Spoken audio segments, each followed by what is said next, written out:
अस्सलाम वालेकुम to everyone, welcome back. आज के वीडियो में आपका स्वागत है। आज हम डिस्कस करने जा रहे हैं topic the growth of mass nationalism in India. Last कुछ वीडियो लेक्चर्स में हमने डिस्कस किया था ऑल इंडिया मुस्लिम लीग के बारे में और इंडियन नेशनल कांग्रेस के बारे में, जो कि दो पॉलिटिकल ऑर्गेनाइजेशंस थी हिंदुस्तान में और दोनों रिप्रेजेंट कर रही थी डिफरेंट रिलीजियस कम्युनिटीज़ को। तो जहाँ तक ऑल इंडिया मुस्लिम लीग की बात है, दैट रिप्रेजेंटेड मुस्लिम पॉपुलेशन और we can say that was the organization of the Muslims. On the other side, the Congress, that was secular in nature, but it was believed that it is the representative body of what we call the Brahmins or Hindus. Anyways, what were the reasons? But still, these political organizations were dominant in nature, or we can say they were dominant political organizations in India during the British rule. Though these two organizations came together and signed an important agreement or pact that was called as Lucknow Pact to continue their struggle against the colonialism, we can say collectively.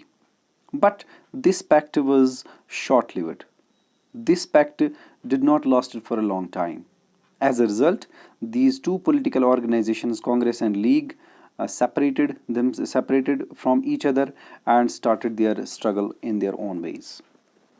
सो 1916 का ये pact ज़्यादा देर तक नहीं रह पाया क्योंकि world war first चल रहा था। वर्ल्ड वार फर्स्ट स्टार्ट हो चुका था। वर्ल्ड वार फर्स्ट के दौरान काफ़ी चेंजेस देखने को मिली, काफ़ी ज़्यादा प्रॉब्लम्स देखने को मिली और आम लोगों को ज़्यादा परेशानियाँ हुई। जानने की कोशिश करते हैं इसके बाद क्या हुआ। तो 1916 से लेकर 1918 तक यानी 2 साल का पीरियड है जब हिंदुस्तान में Indian home rule movement start हो गई। ये इंडियन होम रूल मूवमेंट क्या थी? इसका ऑब्जेक्टिव था that the people should be given power, they should be given rights to have their own governments. तो इस तरह से जो ये मूवमेंट स्टार्ट हो गई, इन्होंने डिमांड भी की कि हमें अपनी गवर्नमेंट खुद बनाने की और रन करने की पावर्स होनी चाहिए। इस तरह की दो मूवमेंट्स बनी 2 साल के पीरियड में, 16 से लेकर 18 तक। एक मूवमेंट स्टार्ट की थी एना बेसेंट ने और दूसरी मूवमेंट स्टार्ट की थी बाल गंगाधर तिलक ने। दोनों का ऑब्जेक्टिव सेम था but the leadership was different. हालांकि दोनों ने बनाई है होम रूल लीग्स, लेकिन 1920 के बाद ऐसी चेंज देखने को मिली कि दोनों की दोनों मोमेंट्स, एना बेसेंट और बाल गंगाधर तिलक, दोनों की मोमेंट्स बाद में चेंज हो गई। उन्होंने नाम चेंज किया स्वराज्य सभा। तो ये मोमेंट्स भी कामयाब नहीं रही। हालांकि इनकी डिमांड थी कि हम खुद ही रूल करेंगे, यानी people should be given full authority to rule their country, but that was not possible and British were not ready to, we can say, surrender powers to the Indian people. At the same time, the condition was deteriorating because of the World War First. Let us try to understand what changes were brought by World War First, which started in 1914 and continued up to 1918. तो यहाँ पे आपके सामने एक picture है जिसमें आपको बहुत सारे लोग नज़र आते हैं। तो सबसे पहला हमारा टॉपिक है, जो आज का टॉपिक है, that is growth of mass nationalism in India. Mass nationalism हम बोलते हैं when people from all sections, all societies come together to start a movement, or we can say to protest or to demonstrate or to, we can say, demand their rights in their own country.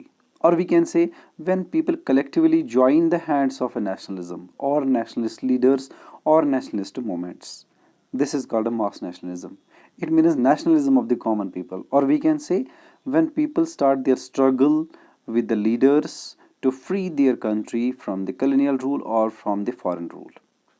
So let us try to understand how people of India from different sections, from different religious communities, from different cultural backgrounds, from different linguistic backgrounds, from different geographical backgrounds came together to, we can say, start a struggle against one enemy, that was British. तो इस तरह से हमारा topic है the growth of mass nationalism in India.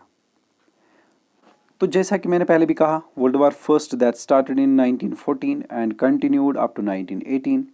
इस world war में दो groups, या हम कहेंगे दो सुपर पावर्स, या हम यूं भी कह सकते हैं दो जो कंट्रीज़ थी मेन, जिनके बीच में वॉर हुआ और फिर उनके एलाइड भी बन गए, एलाइज बन गई। तो वो दो ग्रुप्स थे, दो ग्रुप्स के बीच में वॉर हुआ, इसने पूरे वर्ल्ड को अपने लपेट में ले लिया। एक साइड से थे एलाइड पावर्स और दूसरी साइड से थे सेंट्रल पावर्स। तो जब ये वर्ल्ड वार फर्स्ट स्टार्ट हुआ, इस वर्ल्ड वार ने न सिर्फ उन कंट्रीज़ को अफेक्ट किया जिनमें ये वार स्टार्ट हुआ, जिनकी वजह से ये वार स्टार्ट हुआ, बल्कि उन कंट्रीज़ में भी अफेक्ट अपना जो इसने इम्पैक्ट डाला जो असल में इसके पार्टिसिपेंट्स नहीं थे, but they were forcibly taken in this war. How? Let us try to understand. तो वर्ल्ड वार फर्स्ट के दौरान एक साइड से अलाइड पावर्स थे जिनमें ग्रेट ब्रिटेन था, फ्रांस था, रशिया था, और दूसरी साइड से बात करेंगे ऑटोमन टर्की की और इसी तरह से जर्मनी। तो ये दो ग्रुप्स थे जिन्होंने वार स्टार्ट किया आपस में और अपने साथ साथ अपनी कॉलोनीज को भी इसमें इन्वॉल्व कर दिया। अगर ब्रिटेन ने पार्टिसिपेट किया तो ब्रिटेन के साथ साथ उन कॉलोनीज ने भी इसमें पार्टिसिपेशन की जो ब्रिटिश रूल के अंडर थी। So was the case with India, because India at that time was the colony of Britain. It is resources, it is army, and it is other we can say features like weapons, arms, they were used in the war. So for the war, government needed taxes, and they imposed very high taxes on the people. Whether this was land revenue, whether this was indirect tax, or whether this was the tax on different goods and articles. So as a result of that, the taxation policy of Britishers changed during this war. So people had to pay high taxes on each and everything. So increased military expenditure and the demands for war supplies led to a sharp rise in prices which created great difficulties for the common people.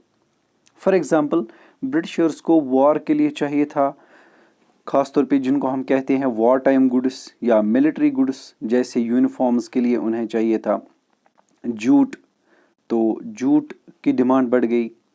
War के लिए army के लिए ज़रूरत था food supplies, वो भी हिंदुस्तान से लिए गए। वॉर के लिए ज़रूरी था पैसा, जो लोगों से लिया गया वो भी वंस अगेन इंडिया पे ही आ गया।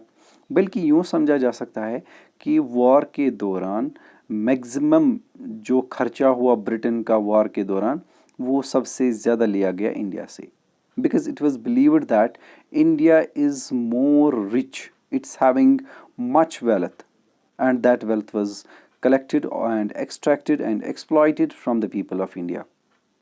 तो एक तरफ से जहाँ फूड सप्लाईज ब्रिटेन जा रही थी वॉर के दौरान आर्मी के लिए सप्लाईज हो रही थी, वहीं दूसरी तरफ इन चीज़ों का प्राइस बहुत हाई हो गया। अब मार्केट में लोगों को चीज़ें सस्ता नहीं मिल रही थी क्योंकि most of these goods were taken away and they were supply to the army. अब बहुत कम चीज़ें अवेलेबल है मार्केट में तो प्राइस तो अब होगा ही। एक तो हो गया ये, दूसरा जो भी प्रोड्यूस किया जाता था उसका ज़्यादातर हिस्सा सप्लाईज में चला जाता था, आर्मी सप्लाईज में। तो इस वजह से आम लोग इस वॉर की वजह से ज़्यादा इफेक्ट हो गई। So on the other hand business groups reaped fabulous profits from the war. Business groups वो हो गए जो आमतौर पे एक्सपोर्ट इंपोर्ट या इंडस्ट्रियल एक्टिविटीज़ में इन्वॉल्व होते हैं। तो इंपोर्ट एक्सपोर्ट करने वाले लोगों को काफ़ी प्रॉफिट हुआ, ख़ास तौर पे जो ब्लैक मार्केटिंग का सिस्टम था वो ज़्यादा फ्लोरिश हो गया। यानी वॉर के दौरान एक तो सप्लाईज चली गई आर्मी को, दूसरे जो लोकल लैंडलॉर्ड्स थे उन्होंने जो फूड ग्रेन्स कलेक्ट किए in the name of land revenue और in the name of tax, in the name of rent, तो उन्होंने उनको हाइड करके रखा। तो मार्केट में शॉर्ट हो गई फूड सप्लाईज। फिर जब लोगों को ज़्यादा भूख लगती थी, खाने के लिए कुछ नहीं था, तो प्रोटेस्ट्स होते, डेमोन्स्ट्रेशंस होते, फिर उन्हीं लोगों को हाई प्राइसेस पे वो फूड ग्रेन्स सप्लाई किए जाते थे। यानी 10 रुपए की चीज़ 100 रुपए में बेचना, तो ब्लैक मार्केटिंग हो गई। और इंडस्ट्रियलिस्ट्स, वो इंडस्ट्रीज़ फ्लोरिश हो गई जिन इंडस्ट्रीज़ की डिमांड थी, यानी जिन चीज़ों की डिमांड थी, चाहे यूरोप में थी, इंडिया में थी, वो इंडस्ट्रीज़ काफ़ी तरक्की करने लगी। अब देखते हैं ये सब कैसे हुआ। The war created a demand for industrial goods like jute bags, cloths, reels, and caused a decline of imports from the other countries into India. तो वर्ल्ड वार फर्स्ट से पहले पहले ब्रिटेन से बहुत सारे मशीन मेड गुड्स आते थे, यानी हिंदुस्तान सप्लाई करता था रॉ मटेरियल टू ब्रिटेन, वहाँ पे इंडस्ट्रीज़ में उनको कन्वर्ट किया जाता है इनटू फिनिश्ड गुड्स, फिर उन्हीं फिनिश्ड गुड्स को वापस लाया जाता है हिंदुस्तान, क्योंकि हिंदुस्तान एक वास्ट कंट्री थी, यहाँ पे पॉपुलेशन भी अच्छी खासी थी, मार्केट अच्छा खासा था, लोग चीप चीज़ें ज़्यादा खरीदते थे, तो इस वजह से बाहर की चीज़ें हिंदुस्तान बहुत आती थी और यहाँ से रॉ मटेरियल जाता था. So we can say before world war first India was the exporter of raw material and importer of finished goods. तो उससे क्या हुआ, रॉ मटेरियल की शॉर्टेज होती थी, लोग यानी आर्टिजन्स या क्राफ्ट्समैन, उनको रॉ मटेरियल बहुत महंगा मिलता था क्योंकि शॉर्टेज होती थी, तो वो अपना काम छोड़ चुके थे. ट्रेडिशनल ऑक्यूपेशन जैसे क्लॉथ मेकिंग है या वीविंग है या फिर स्पिनिंग है, इस तरह के वो काम छोड़ चुके थे. इसी तरह से जब फिनिश्ड गुड्स आते थे तो उनकी चीज़ें कोई ख़रीदता नहीं था, क्योंकि हाथ से बनी हुई चीज़ें अक्सर महंगी होती है, तो कोई ख़रीदता नहीं था. इस वजह से वर्ल्ड वार फर्स्ट से पहले पहले सब लोगों को प्रॉब्लम्स ज़्यादा होती थी, ख़ासतौर पे उन लोगों को जिनका ट्रेडिशनल ऑक्यूपेशन था कोई चीज़ बनाने का. लेकिन वर्ल्ड वार फर्स्ट के दौरान ओबेसली डिसरप्शन हो गई, क्योंकि ब्रिटेन की ज़्यादातर इंडस्ट्रीज़, मास इंडस्ट्रीज जिनको हम बोलते हैं, जो लोगों के लिए चीज़ें बनाते हैं, वो बंद हो गई. अब सीधा प्रेशर आ गया हिंदुस्तान की इंडस्ट्रीज़ पर, जो भी कुछ थी, चाहे छोटी थी, बड़ी थी, यूनिट्स थे या कारखानास थे, तो उन पे सारा प्रेशर आ गया. अब वर्ल्ड वार फर्स्ट के दौरान क्या हुआ, सबसे पहले बाहर की चीज़ें आना कम से कम ऑलमोस्ट तो बंद तो नहीं हुआ, लेकिन कम हो गया. इसी तरह से अब यहाँ की चीज़ों का जो एक्सपोर्ट है वो ज़्यादा होने लगा, क्योंकि वहाँ ज़रूरत थी बनी बनाई चीज़ों की, इस वजह से ज़्यादातर चीज़ें यहीं पे बनने लगी. यानी फिर से हिंदुस्तान के जो ट्रेडिशनल क्राफ्ट्स थे ऑलमोस्ट रिवाइव होने लगे. दूसरी ओर जो मार्केट था यूरोप का, जो लॉस हो चुका था हिंदुस्तानियों के लिए वर्ल्ड वार फर्स्ट के दौरान, थोड़ा सा फिर से खुलने लगा. तो खादी इस टाइम पे काफ़ी प्रमोट हुआ, क्योंकि जो क्लॉथ फॉरेन से आता था वो काफ़ी सस्ता था. अब वो आना बंद हो गया तो सारा प्रेशर लोकल एरियाज़ पे आ गया. तो लोकल इंडस्ट्रियलिस्ट्स ने, इंडियन इंडस्ट्रियलिस्ट्स ने अपनी इंडस्ट्रीज़ एस्टैब्लिश करनी शुरू कर दी, ख़ास तौर पे जिसको हम कहते हैं क्लॉथ मेकिंग इंडस्ट्रीज़ या मिलर्स जिनको हम कहते हैं, तो वो बनने लगी. ये कुछ हल्की फुल्की सी चेंजेस देखने को मिली वर्ल्ड वार फर्स्ट के दौरान. तो Indian industries expanded during the war and Indian business groups began to demand greater opportunities for development. अब सीधी सी बात है, जब बाहर से कोई चीज़ नहीं आ रही है, लोकली सब कुछ प्रोड्यूस करना है, तो लोकल इंडस्ट्रीज़ फ्लोरिश होने लगी. और इंडस्ट्रियलिस्ट्स ने अब डिमांड शुरू की. क्या डिमांड की?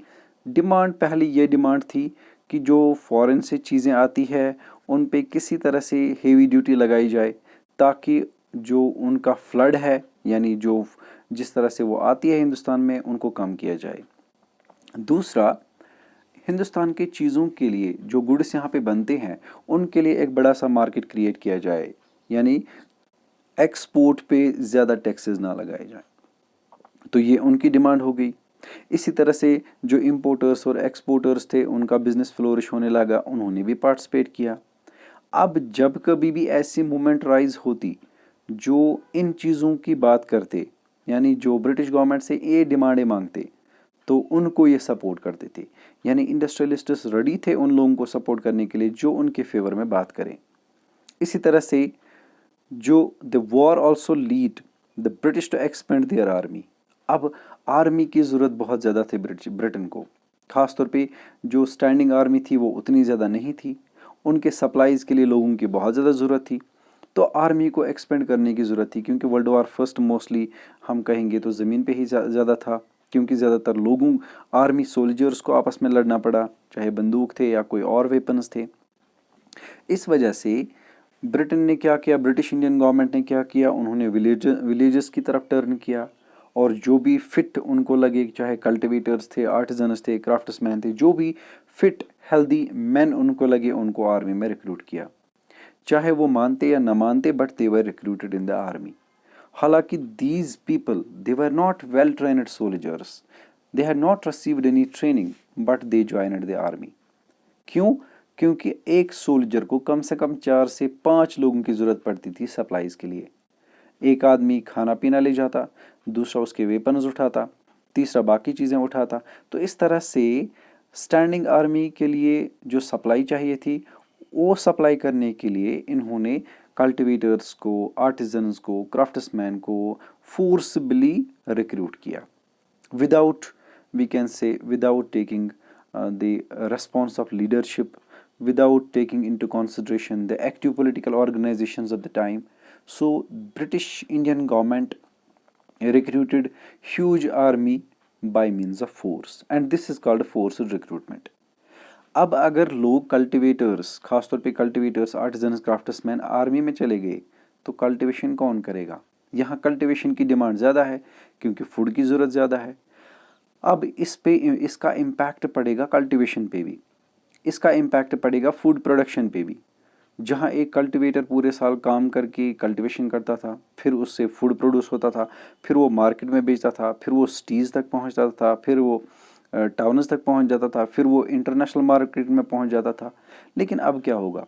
अब कौन करेगा कल्टिवेशन, कौन फूड प्रोड्यूस करेगा? इसी वजह से वॉर के दौरान जो फूड था वो शॉर्टेज में नज़र आया, यानी फूड की शॉर्टेज होने लगी। अब जब फूड की शॉर्टेज होने लगी, जितना कुछ फूड अवेलेबल है वो लैंडलॉर्ड छुपा के रखेंगे और जब ज़रूरत पड़ेगी तो हाई प्राइसेस पे बेचेंगे। तो ब्लैक मार्केटिंग इस वजह से और ज़्यादा प्रमोट हो गई। दूसरी तरफ से जो गरीब लोग हैं उनके पास खाना ही नहीं है। अब वो काम करते तो करेंगे कौन सा काम? Most of the industries were closed. तो अब अगर नई कुछ इंडस्ट्रीज़ खुल भी गई है तो सबको तो जॉब दे नहीं सकती है। तो हर तरफ से यहाँ पता चल रहा है वॉर ने बहुत ज़्यादा डिफ़िकल्टीज क्रिएट की for the common people. So the large number of soldiers were sent to serve the abroad.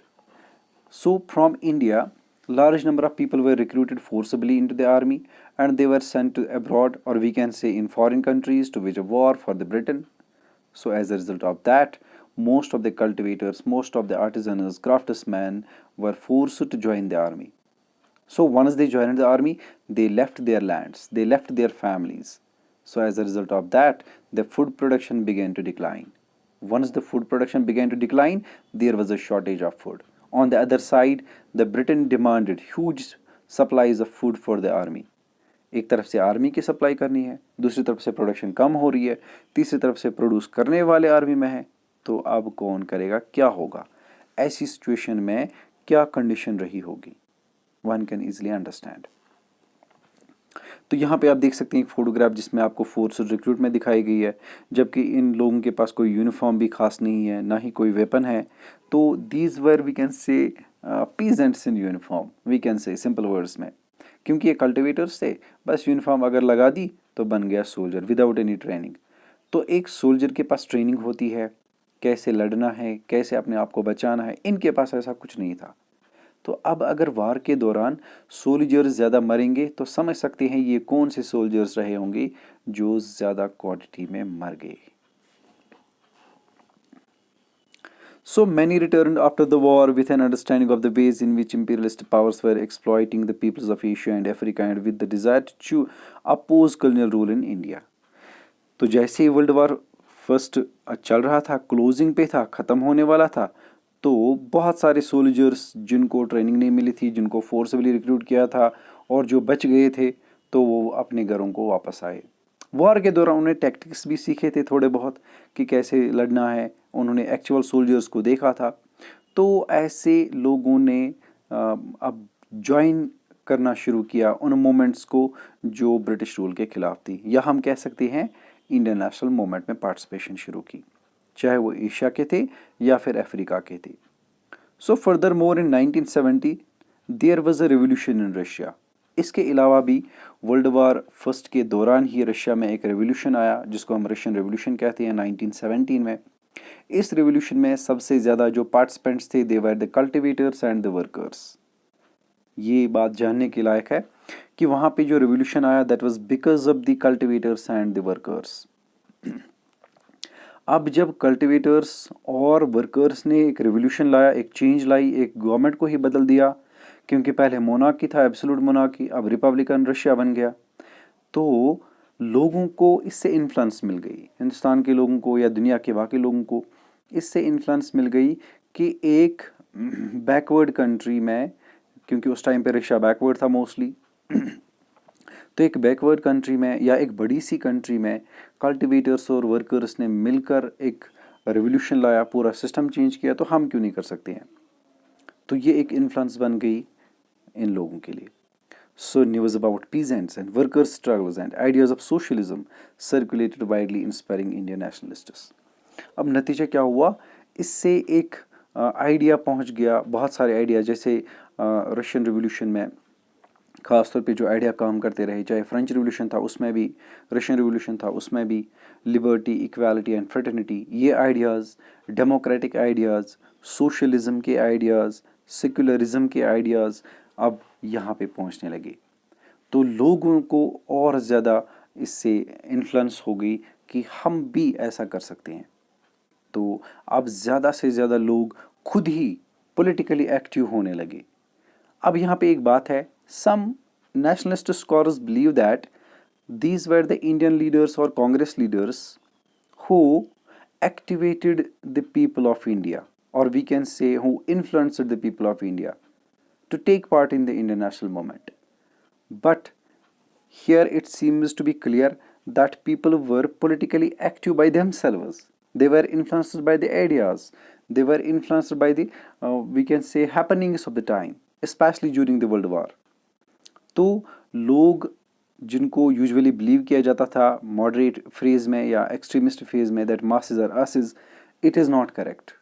It seems that people have a sense of freedom, they have a sense of equality, they have a sense of modern ideas, so they need just guidance, and that was provided by the leadership. ये picture आपको दिखा रही है Russian revolution, जिसमें काफ़ी सारे लोग भी मर गए, लेकिन फाइनली रशियन रिवोल्यूशन सक्सेसफुल हुआ और इस तरह से मोनार्कियल सिस्टम भी ख़त्म हुआ और फिर एक नई गवर्नमेंट बनी जिसमें लोगों को कंप्लीट फ्रीडम दिया गया और राइट्स के साथ। तो यहाँ पे हमें देखना है इमरजेंस ऑफ महात्मा गांधी। ये पिक्चर है साउथ अफ्रीका की 1908 की, जब जिस टाइम पे यहाँ पे सदेशियन बाइकआउट मूवमेंट लगभग क्लोजिंग पे थी, तो उस टाइम पे गांधी अफ्रीका में थे।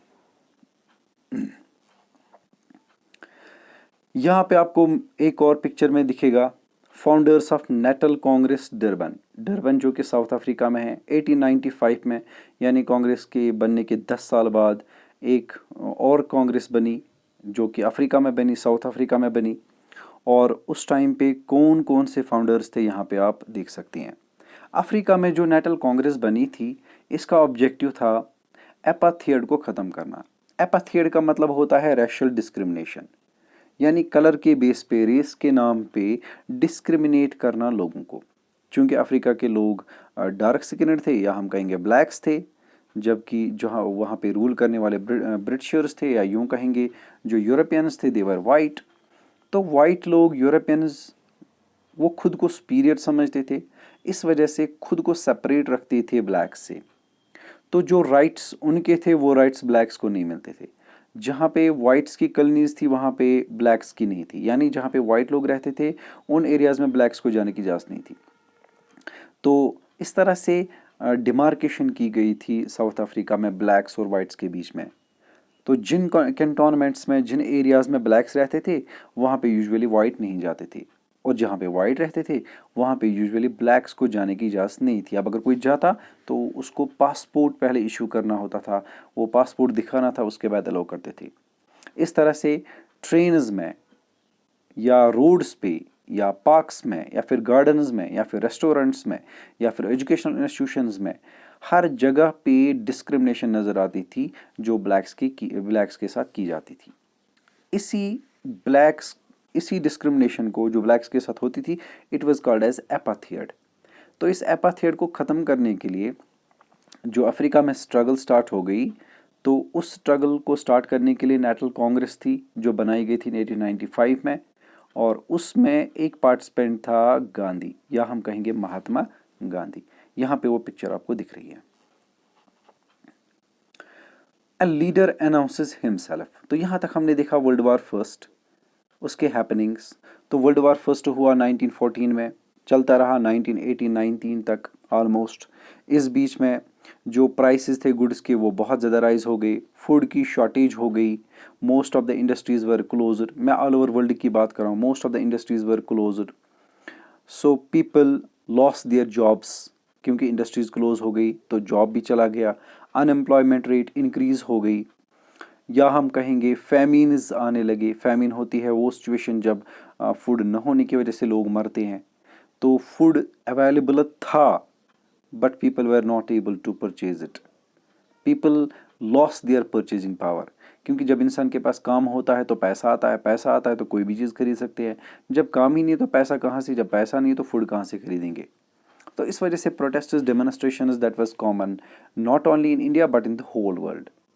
तो इस तरह से कुछ चीज़ों को फ़ायदा भी हुआ, इंडस्ट्रियलिस्ट्स को या मिल ओनर्स को या फैक्ट्री वर्कर्स को या इंपोर्ट एक्सपोर्ट करने वाले लोगों को, उनको तो प्रॉफिट हुआ, but they were in minority, क्योंकि उनका ग्रुप जो होता है वो यूजुअली माइनॉरिटी में होता है। मेजॉरिटी पीपल को प्रॉब्लम हो गई। इसी तरह से कल्टीवेशन की बात करेंगे तो जो फूड प्रोडक्शन थी वो कम होने लगी, because most of the cultivators were forcibly recruited in the army. इसी तरह से आर्टिजनल वर्क भी उतना नहीं रहा, क्योंकि उनको भी रिक्रूट किया गया आर्मी में फोर्सबली। अब कल्टीवेशन भी कम होने लगी, प्रोडक्शन भी कम होने लगी, जितनी प्रोडक्शन होती थी वो फुलफिल नहीं कर रही थी बेसिक नीड्स को। तो सिटीज़ टाउन्स में तो फूड प्रॉब्लम होने लगी, गाँव में तो चलो ठीक है, लेकिन फूड प्रॉब्लम्स होने लगी। वहीं दूसरी तरफ जो फूड प्रोड्यूस होता था उसका करीबन 60% चला जाता था आर्मी सप्लाईज़ के लिए। तो इस तरह की सारी प्रॉब्लम्स देखने को मिली वर्ल्ड वार फर्स्ट के दौरान। तो साथ ही में अब ब्रिटिश गवर्नमेंट का जो रूल था वो भी कुछ कम नहीं था, क्योंकि ब्रिटिश गवर्नमेंट रेडी नहीं थी किसी तरह का कंप्रोमाइज़ करने के लिए, भले ही कुछ भी हो। जैसे मैंने पहले भी कहा, होम रूल लीग्स बनाई गई 1916 से लेकर 18 तक, लेकिन ब्रिटिश गवर्नमेंट इस मूड में नहीं थी टू सरेंडर द पावर और to allow the Indians to rule by themselves. तो इस तरह से वो भी फेल हो गई। इसके साथ साथ जब हिंदुस्तान के रिसोर्सेज, हिंदुस्तान की आर्मी, हिंदुस्तान के गुड्स को यूज़ किया गया, तो मेजर पॉलिटिकल ऑर्गेनाइजेशन जो उस टाइम की थी, all India Muslim league and Indian National Congress, उनके लीडर्स को किसी तरह की कंसिडरेशन नहीं मिली, यानी उनसे पूछ कर लोगों को पहले रिक्रूट नहीं किया गया। But finally Indian National Congress के साथ एक एग्रीमेंट भी किया गया, या यूँ कहेंगे कि उनको एक प्रॉमिस भी किया गया कि वर्ल्ड वार ख़त्म होते ही हम हिंदुस्तान के बारे में सोचेंगे, कुछ कॉन्स्टिट्यूशनल चेंजेस लाएंगे। अब जब वर्ल्ड वार फर्स्ट ख़त्म हुआ तो क्या वो प्रॉमिस रखा गया, क्या वो प्रॉमिस माना गया, या फिर ब्रिटिश गवर्नमेंट ने कोई और स्टेप उठाया। तो जैसा मैंने पहले भी कहा, वर्ल्ड वार फर्स्ट जैसे ही स्टार्ट हुआ तो इंडियन लीडर्स के साथ ब्रिटिश गवर्नमेंट ने बातें की या डिस्कशंस किए कि वर्ल्ड वार फर्स्ट ख़त्म होते ही हम कॉन्स्टिट्यूशनल चेंज लाएंगे और हिंदुस्तान को कुछ पावर्स भी देंगे, हिंदुस्तान के लोगों को कुछ पावर्स देंगे, हिंदुस्तान शायद अपनी गवर्नमेंट भी बनाएगा। लेकिन वर्ल्ड वार फर्स्ट ख़त्म होने के बाद ही ब्रिटिश गवर्नमेंट इस मूड में बिल्कुल नहीं थी कि किसी तरह का सपोर्ट करेंगे हम या किसी तरह की चेंज लाएंगे। अब अगर वो चेंज लाते भी तो वो चेंज सब एक्सेप्ट करेंगे या नहीं, दैट इज़ द क्वेश्चन। तो क्या चेंज लाई गई वर्ल्ड वार फर्स्ट के बाद इन इंडिया? अब यहाँ से देखते हैं, ए लीडर अनाउंसेस हिमसेल्फ। इसी पीरियड में जो मोहनदास करमचंद गांधी, जिसको हम पॉपुलरली महात्मा गांधी कहते हैं, तो उसका जो हम कहेंगे पॉलिटिकल सीन पे आना यहाँ पे, या यूँ कहेंगे कि वो पॉलिटिकल एरिना पे आ गया, या यूँ कहेंगे कि उसने अब इंडियन नेशनल मूवमेंट को टेक ओवर करने की कोशिश की। But it was slow process, it was not very much fast. तो गांधी जी के बारे में कहा जाता है, he was born in Porbandar, that's in Gujarat, on 2 अक्टूबर 1869। तो अर्ली एज में पढ़ने के बाद फिर वो 19 साल की उम्र में ही left home to study law in London. तो 1891 में वो वापस आए बॉम्बे में प्रैक्टिस करने के लिए, लेकिन कुछ खास सक्सेस नहीं हुई। तो फिर से वापस वो चले गए और इस बार वो चले गए साउथ अफ्रीका में। तो साउथ अफ्रीका में उनको एक फर्म ने हायर किया कि वो वहाँ पे प्रैक्टिस कर सकते हैं किसी ऑफिस में। तो इस तरह से वहाँ पे उन्होंने जो लॉ की प्रैक्टिस थी वो वहाँ पे स्टार्ट की। सो along with his wife Kasturbai and their children, Gandhi remained in South Africa for nearly 20 years. In January 1915, Gandhi return to his homeland after 2 decades of residence abroad. तो करीबन 20 साल गुजारने के बाद अफ्रीका में, या हम फॉरेन में कहेंगे, तो वापस आए 1915 में। और इस तरह से फिर यहाँ पे देखते हैं उन्होंने क्या किया। ये बात सच है कि वहाँ पे गांधी जी ने एपाथेड के खिलाफ जो स्ट्रगल स्टार्ट की थी, वहाँ पे सत्याग्रह का जो कंसेप्ट आया था वो सच है। लेकिन फिर भी गांधी जी को हिंदुस्तान आने के बाद कोई नहीं जानता था। कुछ ही लोगों को ये पता था कि उन्होंने साउथ अफ्रीका में कुछ किया था, किसी तरह की स्ट्रगल स्टार्ट की थी जिसको एपाथेड के खिलाफ। तो बहुत कम लोग जानते थे, फ्यू हैंडफुल पीपल। इसी तरह से जो साउथ साउथ अफ्रीका था, इट इज़ बिलीव्ड, और we can say according to the Chandra Devan Sen, South Africa was the making of the Mahatma. असल में अगर इसको महात्मा किसी ने बनाया तो वो साउथ अफ्रीका था, जहाँ पे इसने हम कहेंगे सत्याग्रह का कॉन्सेप्ट लिया और या स्ट्रगल की अगेंस्ट एपाथियड। लेकिन फिर भी क्या हिंदुस्तान में इसको कोई जानता था? It was in South Africa that Mahatma Gandhi first forget the distinctive techniques of non violent protest known as सत्याग्रह।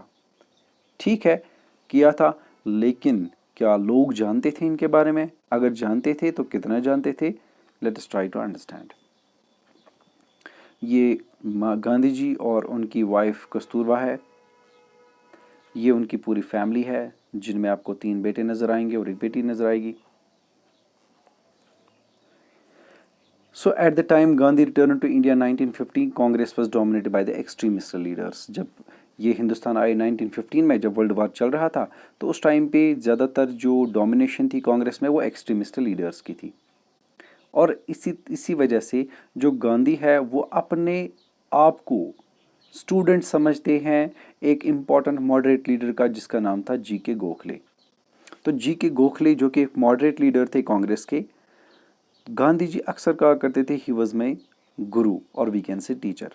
तो गोखले की एडवाइस पर ही गांधी जी ने कुछ साल ट्रैवलिंग में गुजारे अपने ही होम टाउन में, खासतौर पे गुजरात की बात करेंगे, गुजरात में और साथ में बिहार में। तो इस तरह से ट्रैवल करने के बाद उन्होंने स्टडी किया, कंडीशन लोगों की स्टडी की कि क्या कंडीशन है लोगों की, खासतौर पे कल्टिवेटर्स की, पीजेंट्स की, जिनकी हालत बहुत ख़राब थी, जो यूजुअली टैक्स की वजह से परेशान थे या जिनका लाइवलीहुड बहुत मिजरेबल था। तो इन सब चीज़ों को जानने के लिए उन्होंने टूर किया, खासतौर पे गुजरात की गाँव में या गुजरात के जितने भी टाउन्स थे वहाँ पे गए। तो पहली बार जब ये लोगों के सामने आए, या यूँ कहेंगे पहली बार अगर गांधी जी का नाम आया तो वो आया बनारस हिंदू यूनिवर्सिटी में, जो कि यूपी में है। तो इसी साल यानी 1917-18 के आसपास बनारस हिंदू यूनिवर्सिटी में कांग्रेस के एक सेमिनार में गांधी जी भी आए, वहाँ पे बैठे थे। तो जब काफ़ी सारी बातें हो गई तो इनको भी स्पीच का मौका मिला, इन्हें भी मौका दिया गया कि आप भी बात कीजिए, आप भी कुछ शेयर कीजिए, क्योंकि उस टाइम पे एक्सट्रीमिस्ट लीडर्स के हाथ में लीडरशिप थी। तो इस वजह से गांधी को भी मौका मिला। Let us try to understand this G K Gokhale, जिनको गांधी जी गुरु समझते थे। ये बनारस हिंदू यूनिवर्सिटी है जहाँ पे पहली बार स्पीच दिया महात्मा गांधी ने। तो यहाँ पे देख सकते हैं आप महात्मा गांधी इन कराची इन मार्च 1916। तो खैर, Gandhi was relatively unknown and had been invited on account of his work in South Africa rather than his stats within India। अगर गांधी जी को यहाँ पे स्पीच का मौका मिला तो वो बिल्कुल इसलिए नहीं कि हिंदुस्तान के वो महात्मा थे या हिंदुस्तान में उनकी कोई इम्पोर्टेंस थी, ना, ये सिर्फ इसलिए क्योंकि साउथ अफ्रीका में उन्होंने एपाथेड के खिलाफ जो स्ट्रगल में पार्टिसिपेशन की थी, उसके लिए थोड़ा सा उनको बुलाया गया कि आप यहाँ पे कुछ हमें बोलिए। तो अपनी उस स्पीच में जो उन्होंने बनारस हिंदू यूनिवर्सिटी में दी, गांधी जी ने क्लियर कट क्रिटिसाइज किया कांग्रेस और इसके लीडर्स को, ये सोचकर, ये कहकर, इस कमेंट के साथ, इस आर्ग्यूमेंट के साथ कि जो कांग्रेस लीडर्स है या कांग्रेस जो है, इसमें सिर्फ और सिर्फ हिंदुस्तान के मिडिल क्लास पीपल है, जैसे लॉयर्स है, डॉक्टर्स है, इंडस्ट्रियलिस्ट्स है, लैंडलॉर्ड्स है, एडिटर्स ऑफ न्यूज़पेपर्स है। तो इसमें सिर्फ रिच लोग हैं या मिडिल क्लास लोग हैं, तो फिर कौन नहीं है इसमें?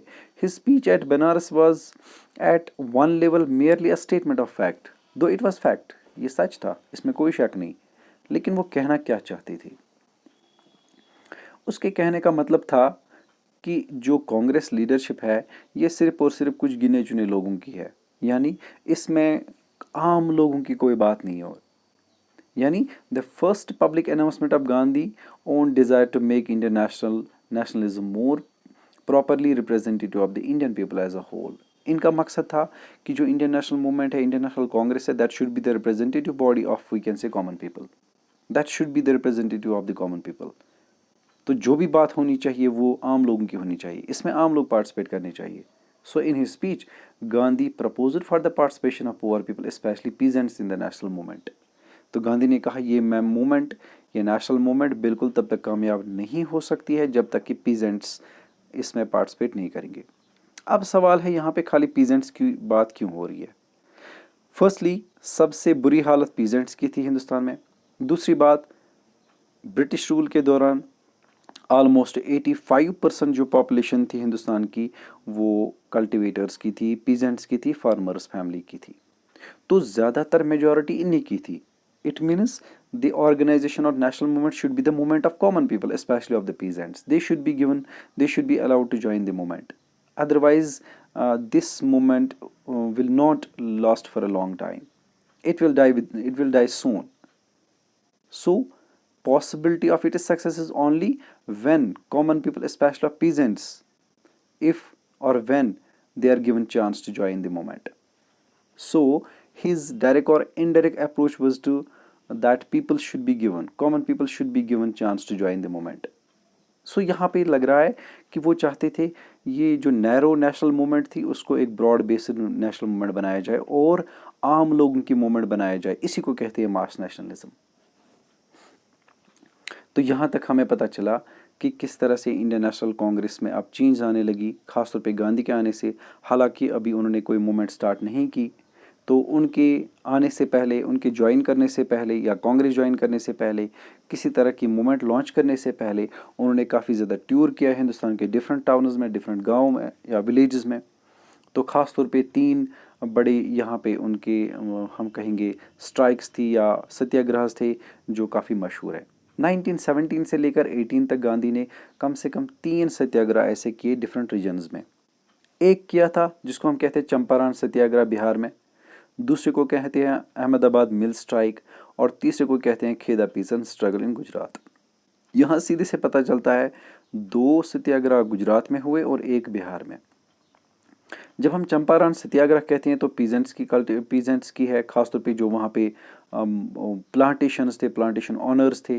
प्लांटेशन ऑनर्स जो बिहार में थे वो कल्टिवेटर्स को, इंडिगो कल्टिवेटर्स को या बाकी जो क्योंकि वहाँ पे इंडिगो कल्टिवेशन होती थी, उनके साथ काफ़ी हार्श ट्रीटमेंट करते थे। उनको घर जाने की इजाज़त नहीं थी, उनके वेजेस भी कम थे, उनको फेयर ट्रीटमेंट नहीं मिलता था। तो गांधी के इंटरवेंशन से उनको ये सब मिला। तो मिल ऑनर्स ने फाइनली उनके वेजेस में इंक्रीज़ किया। अहमदाबाद मिल स्ट्राइक भी ऐसी थी जहाँ पे वर्कर्स को पिछले कुछ सालों से 10-15-20 सालों से कोई भी इंक्रीमेंट नहीं हो पाई थी, साथ ही में उनको भी छुट्टी नहीं मिलती थी, और तीसरा उनके साथ भी कोई हम कहेंगे फेयर ट्रीटमेंट नहीं होता था। पीजेंट्स की बात करेंगे, खेदा पीजेंट स्ट्रगल की, तो खेदा एक गांव है गुजरात का जहाँ पे कल्टिवेटर्स कल्टिवेट करते थे, लेकिन ड्रॉट्स की वजह से, बारिशें न होने की वजह से, पानी न होने की वजह से उनके खेतों में सूखा पड़ गया था, जिसकी वजह से वो लैंड रेवेन्यू पे नहीं कर पा रहे थे। अब वो डिमांड कर रहे थे कि हमारा लैंड रेवेन्यू किसी तरह से अबॉलिश किया जाए। तो गांधी जी ने इसमें इंटरवेंशन किया और फाइनली यहाँ पे भी सत्याग्रह का पूरा इस्तेमाल किया और इस तरह से ये स्ट्रगल भी कामयाब रही। तो इन 3 स्ट्रगल्स के बाद गांधी का थोड़ा सा नाम तो बाहर आने लगा। अब पीजेंट्स, वर्कर्स या कम जो पुअर लोग हैं उनको अब थोड़ी सी, जिसको हम कहते हैं, उम्मीद बनने लगी गांधी जी से। तो अब यहाँ से पता चलता है कि गांधी की जो नेशनल मूवमेंट थी अब वो शायद मास नेशनल मूवमेंट बन सकती है। Now Gandhi needed an opportunity to launch a full-fledged mass movement at national level. अब ज़रूरत थी एक अपॉर्चुनिटी की, एक मौका चाहिए था कि वो अब इन लोगों के साथ जो ज्वाइन कर चुके थे, इसके साथ जो फॉलोअर बन चुके थे गांधी के, एक अच्छी सी full fledged mass movement start की जाए। और ये मौका प्रोवाइड किया ब्रिटिश गवर्नमेंट ने। यहाँ पे आप देख सकते हैं चंपारण सत्याग्रह, यहाँ पे है Ahmedabad mill strike, Kheda peasant struggle. तो ये अपॉर्चुनिटी क्रिएट की वर्ल्ड वार फर्स्ट ने, जो कि 14 से 18 तक चलता रहा और काफ़ी ज़्यादा प्रॉब्लम्स क्रिएट कर गया आम लोगों के लिए। इससे बढ़कर भी एक ख़तरनाक प्रॉब्लम थी, जो था एक्ट ऑफ 1919।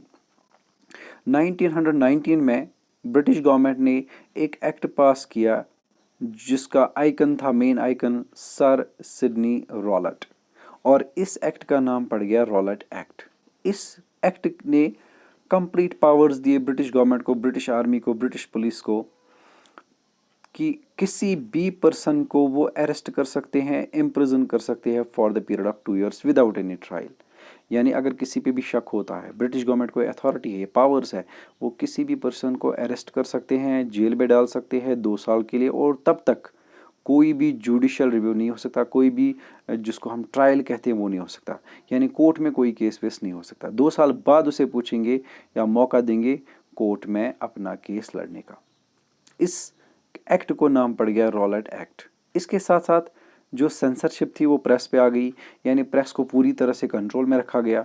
अब जो भी न्यूज़ छापनी थी या जो भी न्यूज़ पब्लिश करनी थी, वो सबसे पहले परमिशन लेना था ब्रिटिश गवर्नमेंट से। उसकी कंप्लीट डिटेल्स ब्रिटिश गवर्नमेंट को देनी थी पब्लिश करने से पहले। जब वो अलाउ करते, जब वो परमिशन देते, तब जाके वो पब्लिश हो सकती थी। इसके अलावा जो वर्निकुलर लैंग्वेजेस थी, यानी कॉमन लैंग्वेजेस थी, जो आम लैंग्वेज थी हिंदुस्तान की, उनमें किसी तरह का कोई मटेरियल प्रिंट नहीं करने की इजाज़त थी। हम कहेंगे उनको कोई इजाज़त नहीं थी प्रिंट करने की, जब तक कि ब्रिटिशर्स उसका परमिशन ना देते। तो इस तरह की रिस्ट्रिक्शंस ने और ज़्यादा प्रॉब्लम क्रिएट की, खासतौर पे रॉलेट एक्ट, जिसकी वजह से बाद में एक ख़तरनाक इंसिडेंट हुआ जिसको हम कहते हैं जलियांवाला बाग मैसेकर। तो यहाँ पे आपके सामने ये पर्सन है, sir Sidney Arthur Arthur Taylor Rowlatt. तो ये he was an English colonial lawyer and जज, best remembered for his draconian presidency of the Rowlatt Committee, a sedition committee appointed in 1918 by the British Indian government to subjugate and control freedom movement in India, especially Bengal and the Punjab। तो इनको appoint ही किया गया था इसलिए कि जो Indian national movement grow हो रही है, जो मास नेशनलिज्म बनने जा रही है, उसको किसी तरह से कंट्रोल किया जाए। तो ये सब कंट्रोल करने के लिए इनको एक कमेटी का चेयरमैन भी बनाया गया, और फिर इसी कमेटी ने फाइनली एक एक्ट पास किया जिसका नाम पड़ गया रॉलेट एक्ट। तो आज के लिए इतना काफ़ी है। अगर आप पहली बार हमारी चैनल पे हैं तो ज़रूर सब्सक्राइब कीजिए, अपने कमेंट्स भी दीजिए और साथ ही में शेयर भी कीजिए ताकि और ज़्यादा लोगों को इसका फ़ायदा हो सके। अगले वीडियो में फिर मिलते हैं, तब तक के लिए अल्लाह हाफिज़।